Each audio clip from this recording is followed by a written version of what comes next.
But first of all, we're going to go to Cornwall, and so it's not a city, a whole county that is using Doughnut Economics.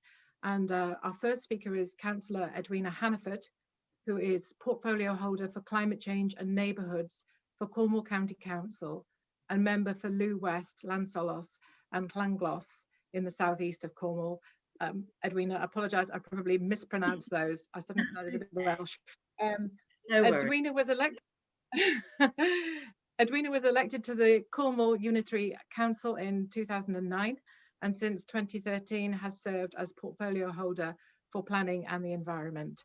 She led on the first environmental growth strategy of any UK local authority, and also led on the climate emergency motion in Cornwall County Council in January 2019, and the subsequent low carbon action plan adopted in July 2019.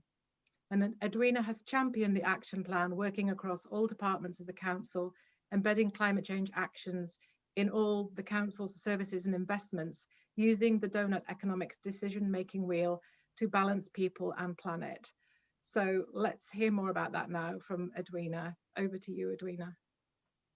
Lovely, thank you so much. If I just share my screen.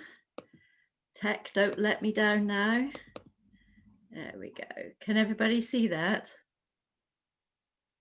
You're all good. Yes. Oh, good to go. Okay, thank you so much for inviting me. I'm going to talk more about putting the Doughnut into practice, and I was really interested in Kate Rayworth's talking about cities, because we always describe Cornwall as an exploded city, and we are taking exactly that same approach. So just a little bit of background about Cornwall. 400 miles of coastline, poorest region in Europe and UK. That's staggering. It's about 100 miles from north to south. Cornwall Council, as a large unitary, has a £1.2 billion budget. Cornwall has a population of 569,000, so we are on the scale of a city. We currently have 123 members, although that's been reduced next May to 87, and it's a Liberal Democrat independent administration. 5,500 directly employed officers and 12,000 in total, including our arm's length company. And we were the first to have a rural devolution deal under David Cameron's administration.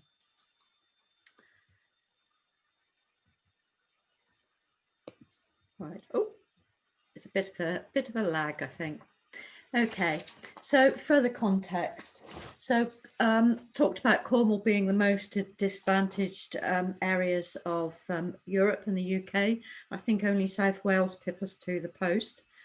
So we all acknowledge the challenges Cornwall faces as one of the least developed areas in Europe, with a series of issues such as fuel and transport poverty. Cornwall Council is very aware of how vulnerable Cornwall is to the impacts of climate change through our coastline and agricultural land use. So as said, we declared an emergency in January 2019, and 6 months later unanimously supported our ambitious climate change action plan with over 120 key actions to strive towards the council and Cornwall being carbon neutral. Many of you will know that this is ambitious and may well prove impossible, but will require us all to act individually and as sector leaders if Cornwall is to achieve this goal. So Cornwall Council's emissions count for only 1.5% of Cornwall's overall emissions, and it's important that we acknowledge our role in the areas we can control and the need for systems leadership to deliver that ambitious target. We have a direct role in making changes to council services and responsibilities within our direct control, like building, highways and waste. But we will need to work with others to tackle the 98.5 emissions that rest of Cornwall. So we can't do this on our own, and we need the sort of hive mind of Cornwall to help. So our action plan is split into 3 parts, acknowledging our role in that system.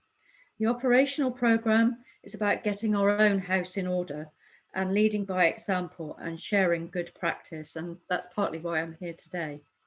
The areas we can enable through funding policy and partnership working, and where we need to build on our strong track record with government to secure additional powers and funding to respond to the climate emergency.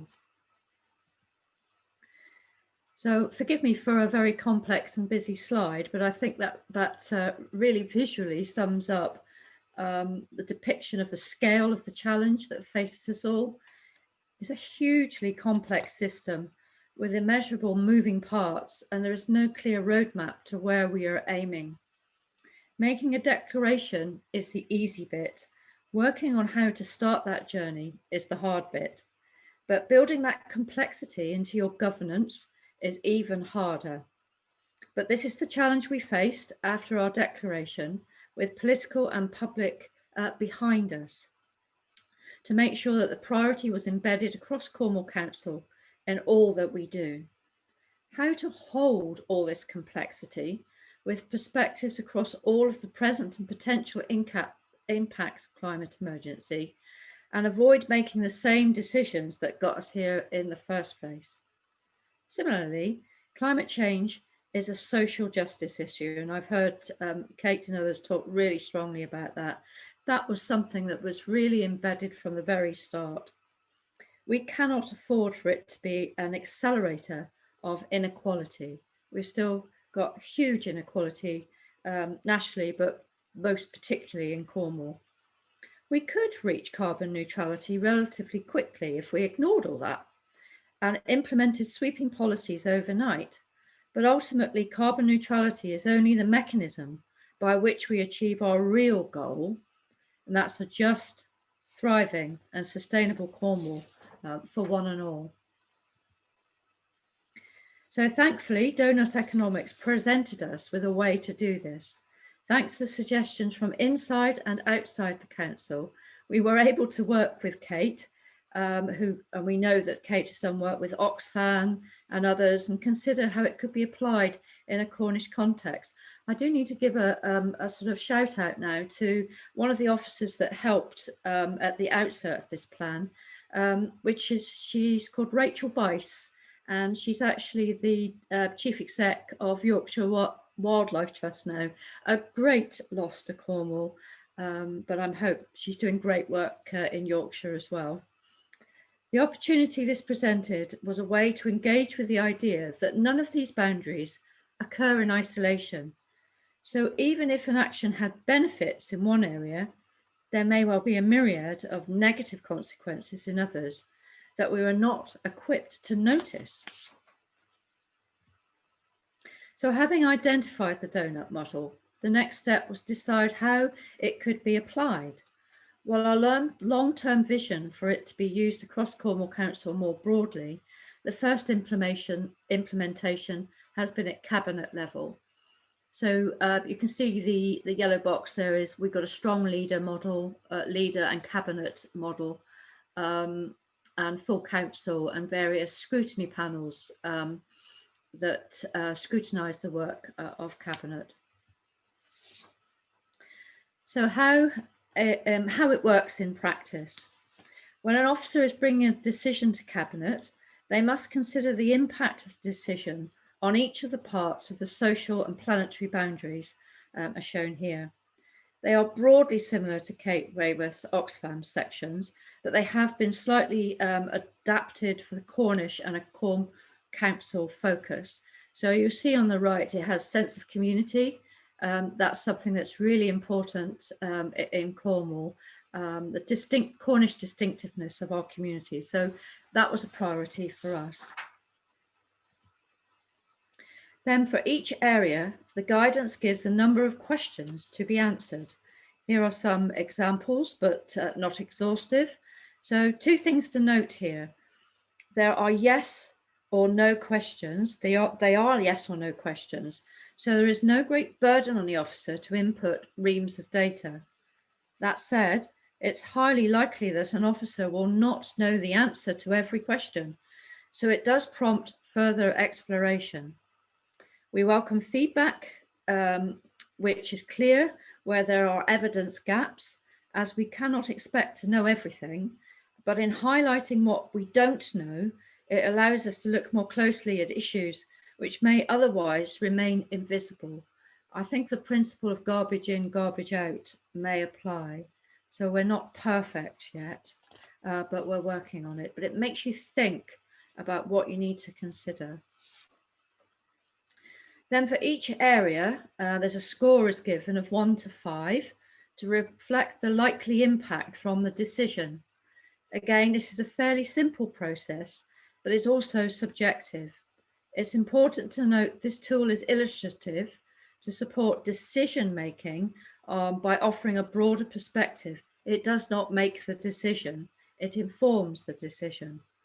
The next version of the model being developed now will have more quantitative systems in place, like an inbuilt carbon calculator, but to bring in an entirely new system from scratch required a more flexible approach. So this is a live example for the Saints Trail, a multi-use trail from South Cornwall through North Cornwall. This is a really good example because it demonstrates that with a complex problem like the climate emergency, and I should say the ecological emergency as well, there are no perfect decisions. There will always be negative consequences. And if we see a wheel that is too green, then we should immediately start to be a little bit suspicious. The key is not to downplay the negatives, but to understand and mitigate them and balance them against the positives. Here, there might be a short-term biodiversity loss or the potential of criminal activity, but the positive implications for carbon emissions, air pollution, health, connectivity, and more mean that decision can be made in confidence. Of course, all those negativities can be mitigated or even offset as a last resort. So how we use that wheel, all cabinet decisions since 2019, and we have rolled out carbon literacy training as well as training for key colleagues, developing the templates, a bit of guidance to the report writers and auditing in the cabinet papers. My role in cabinet, even if it's a topic that's not within my direct control, whether it's housing or transport or adult social care, I go straight to the wheel and have a good look at that at a very early stage of the decision making. We're also trialling this in our procurement processes and developing clearer segment titles. So it's a little bit less daunting for officers that may not be au fait, but it's a different way of thinking. And of course, more areas will be added, materials economy and climate change adaptation. And I do like that the first speakers, the ethos of the economy as well, something to think about. I'll take that away. So we're working on a version 2 of this. It's a living document. I'm not saying it's perfect at all. It's sort of developing, but that's been a little bit held back because of COVID, because senior officers in the council quite rightly have been perhaps repurposed to deal with very important things like the shielding programme in Cornwall. So integrating with the existing comprehensive impact assessment process, I think that needs reviewing at the same time, so I'm not sure we're measuring the right things. We want to develop a self-scoring questionnaire and reducing the need for audit. Looking at what data perhaps would be really helpful to make it more meaningful. We want to try and automate this with the tech. So that's all something that's in development. We also feel that I've not come across any other local authority, I'm yet to hear what Cambridge has got to say, of course, but that is doing this. And I think we feel so strongly that this is the way to go for local authorities, that we're not only developing a tool for our town and parish councils, and we are fully parished in Cornwall, 213 towns and parishes, that we may be able to develop something that we can share with other local authorities. 5 minutes, Edwina. Thank you. So this bit's missing. It's not exhaustive. It doesn't yet include stuff about gender inequality. So that will be in version 2. It's not a measuring tool. It can't tell you what will or won't happen.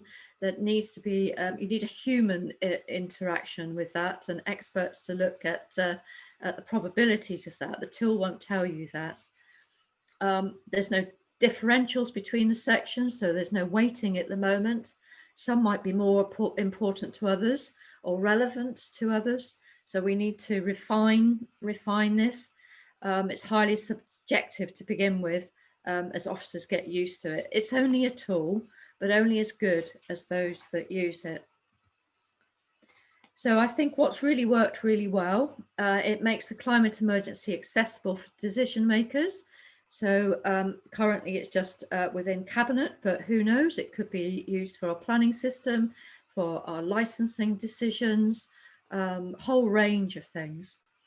But it is a way of holding complexity in a bit of a nuanced way, and makes officers and members think about what they're doing. It has improved the transparency of decision making as well. And part of being a sort of a first is we can sort of use that as a bit of momentum. So it's partly why I'm here today, because I think it's a really great thing that others could be using, and we're really keen to work with others. And I think it started to make a bit of behaviour change, not just in the corporate body, but individual as well. It's only a first step, but a crucial one. So another benefit of taking this approach is the huge practical opportunities it creates for collaboration. We have co-founded the Cornwall Doughnut Collective, made up of local authority, health, community, business, cultural organisations. Perhaps we should add charities to that, to co-design the next steps of the Doughnut Economics across Cornwall. We've got a public event coming up in a couple of days. We've already got 100 people signed up, where we will use the model to explore how different groups and organisations can adapt the model, share resources. This really is an exciting thing, is that it doesn't try to create a single vision of Cornwall's future. That won't appeal to many. Instead, it's encouraging us simply to ask the questions. We will likely all answer them in our own way, but we are asking the same questions. Then it gives decision makers a mandate to do things differently and embrace that complexity in a way that we are not used to do, and which we may do if we are to achieve the scale of the challenge needed. Miraz, thank you. I'm very happy to answer any questions if I can. That's great, Edwina. Thank you so much. Yeah, great. We've got time for 10 minutes for questions, which is brilliant. Some of the questions are more general ones, so I might skip over those because we can tackle those later. Although I did wonder, Nicholas Dugdale says this needs to be taught in schools, and you've talked so much about, you know, how you're sharing it and promoting it in Cornwall. Have you got round to talking to school students about it yet, or involving schools? Well, we're involving schools in a schools network, so we're calling it a bit joining the dots is the sort of working title of it. So most of the secondary schools in Cornwall have signed up to the Green Charter. It's a bit more problematic because we're not local authority maintained schools anymore. There's very few, so they're academies. But we certainly got the framework now to be able to talk directly. We have an officer embedded in every department across the council whose responsibility is climate change. It's not one department of the council, it's everybody's responsibility. So officers in children's and looked after children, she will be honing in on that. So we're not there yet, but we hope to. Oh, we've also got, sorry, I was also going to say, we've also got green ambassadors across the council, about 150 of them. And we're training them as well on how to use the Doughnut, so they can take that away into their own departments. So it's all like training the trainers. Thank you. That's amazing. it's I found this so fascinating, and lots more questions coming in. Someone's asked about guidance.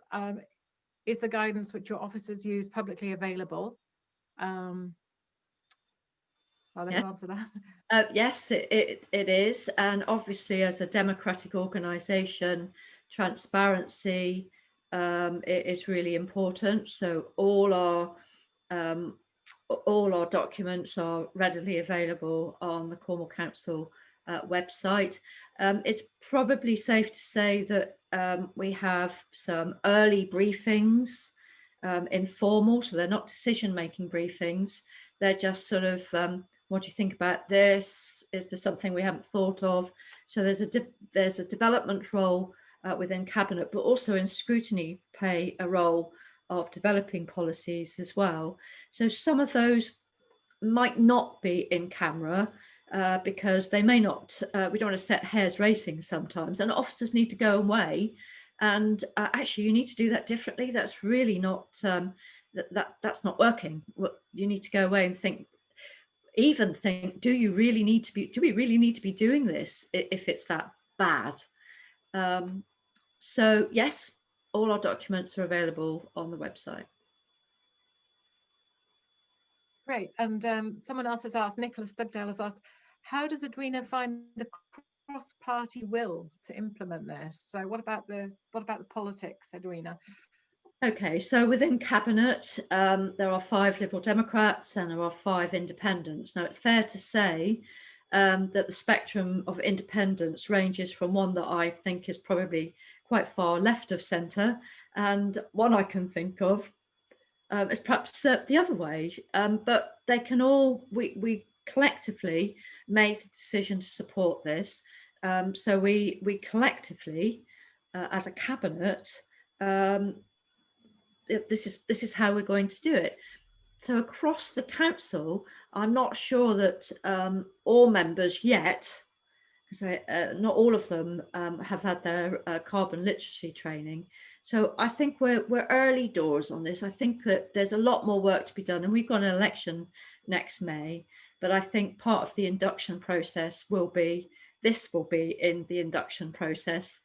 To make sure that it's embedded there now and it can't be changed. That's hopefully been my legacy, that's embedding environmental growth, embedding the climate change decision-making will, and organising ourselves so that carbon neutrality is the absolute core, and localism is absolutely the core of the organisation. And hopefully that can't be changed, whatever the flavour is after next May. It's really great to hear about how you're using carbon literacy. I guess most people on here would probably know about carbon literacy, but we can put a link to the carbon literacy project in the chat. It's an absolutely great tool for bringing organisations on board. So great to hear you're using that. Someone else has asked, how did you get the economic development team at the council on board? I think aren't you part of that? Well, interestingly, it was economic development that were at the forefront of it, interestingly. Yes, there are challenges there, but no, I think that the leadership has come not only from the political side. My colleague, Councillor Dwelly, we are of the same mind, but also from the corporate director, Phil Mason. I think he bought into this very, very early on, before we even adopted, declared a climate emergency. So actually, corporately, there's been no pushback. Yes, there are sometimes, well, I can think of one decision where it's been really, really hard, and it split the cabinet. And that was whether Cornwall Council, through our airport, should become spaceport. Personally, I thought that was completely incompatible with a climate emergency, and I voted against it, and 3 of my colleagues agreed with me. But there were other colleagues that thought, well, satellite technology can be used to map and look at environmental issues, and if we didn't do it, perhaps a country that didn't have such high environmental credentials that we got would do it, and you wouldn't get that. So it hasn't happened yet, because I think the climate isn't right. It's all gone a bit awry with COVID. But personally, I didn't think it was compatible. When we looked at the decision-making wheel, remembering that when we did our carbon audit, our airport accounts for, I think it's less than 0.5% or 0.5 to 1% of the carbon emitted in Cornwall. I've tried to focus where we can make most difference. So the cars we drive, the gas boilers in our homes, just driving around has incredibly more impact on carbon than the airport. But I felt it was a bit of a totem, and I couldn't support it. But that had lots of reds in it. Thanks. And someone else has asked, and seems a very pertinent question, how do you enable your many visitors and those who own property in Cornwall but live outside to buy into your process? I don't think they are bought into the process yet. I think we're in the early stages of this. The only thing that we've just approved at Cabinet and full council last week, and I heard Kate talking about, you've got to have a vision about what you want your future to look like. And we have done that. It was the biggest listening exercise that Cornwall Council has ever undertaken. More responses than any other ever in its history. And it's called the Cornwall We Want. So it is a vision, a 50-year vision, because sometimes visions can be very short term, can be an electoral cycle or a financial cycle. This is looking at the Cornwall we want for the next 50 years. I will send you a link to that, because I think that's sort of meant that the wider population is starting to think, well, if that's the sort of Cornwall we want, and it was clean, green, and social justice, then we've got to change the way we do things. We've got to be more regenerative in our approach. So although I don't think we're there yet, Kate, that's the direction of travel we want to go in. I mean, I run a holiday let with my husband, and we do all the Green Tourism Awards, and we try to do the best that we can, encourage people to travel to Cornwall by train or public transport, and got an EV charging point. But I don't think we've engaged yet with the wider population, and that's one of the grand challenges. Well, we'll just slip in one more question about, and it's on a kind of similar theme really, about how is Cornish industry engaged? Have you made any kind of inroads with Cornish industry yet? Well, the leader of the council, Councillor German, I think when he appointed me to this role 2 years ago, climate change and neighbourhoods, I think he made a really insightful decision to make sure that I was only one of three representatives on the local enterprise partnership, the Cornwall and Isles Scilly Enterprise Partnership. So I think he did that because he shared the same view as I did, that we need to embed ecological and climate solutions into all that we do. And I'm there to bang that drum and to make sure, as a member of that business forum, that climate change is embedded in all the actions of the council. We've got of businesses. So as a strategic forum, their local industrial strategy has clean, green growth at its core. So we also share the same head of economic development is also the secretary, the chief exec of the LEP as well, from the officer side. So that the synergy between the two is brilliant. Not saying we're completely as one, but we're pretty much there as one. And my voice and others are embedding that these important, the importance of climate change and the ecological emergency into all their decisions. Well, thank you so much. There's more questions, but that's all we've got time for your session at the moment, Edwina. So if you are able to come back later for the Q&A, great. If not, we completely understand. But thank you so much for your time today. I mean, it's been absolutely fascinating. And congratulations on everything that you're doing in Cornwall. And good luck with it.